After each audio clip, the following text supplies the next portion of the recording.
Dom kultúry v Senici patril 10. marca všetkým ženám. Pri príležitosti Medzinárodného dňa žien pripravilo mesto pre Seničanky príjemný večer plný zábavy.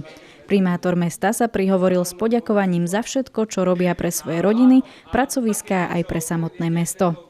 Už si dovolím povedať, že tradične pripravujeme podujatie, ktoré je pripravené či už pre organizácie z mesta, ale aj mnohé spoločnosti, ktoré pracujú v rámci mesta a rôznymi spôsobmi nás podporujú, či už naše podujatia alebo iným spôsobom. A toto je také malé poďakovanie ženám za to, že mnohokrát ako muži zabúdame vysloviť to základné ďakujem a myslím si, že toto je len taká drobná pripomienka ohľadom žien, pretože ženy nám pracujú vo väčšine na úrade, školy, máme základ v ženách, ktoré sa starajú o budúcu generáciu, tak si myslím, že takto poďakovať je to najmenšie, čo môžeme urobiť. Tento rok bolo na programe divadelné predstavenie.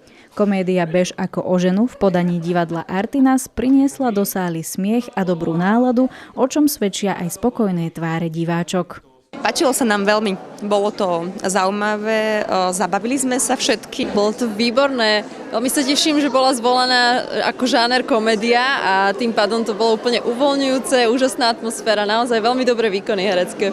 Dobre, páčilo sa nám, super, zabavili sme sa.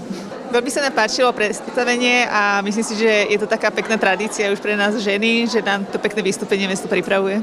Predstavenie bolo veľmi krásne a mám rada situačný humor, takže sme si to s maminkou skvelo užili dneska. Fakt to bolo prekvapujúce, ja som nečakala až také. Parádne to bolo, fakt, oplatilo sa ísť. Vidíte, seržant, je to naozaj chulostivá situácia, keby sa moja manželka dozvedela, že ja a túto Stanleyček... Nebuď nervózny, Stanley!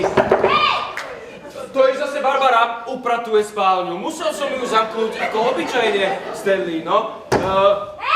Prestaň a choď umyť záchod. Tak ale Stanley, budeš sa s ňou musieť porozprávať. Teba jediného poslúchne. Inak Barbara... Máš tu pána Gardnera. Víš, tého Gardnera. Gardnera? No? Do pripečeného? Pri odchode z Domu kultúry čakala na každú dámu malá pozornosť. Primátor mesta Martin Žačovský spolu so zástupcom Filipom Lackovičom im odovzdali ružu ako symbol poďakovania.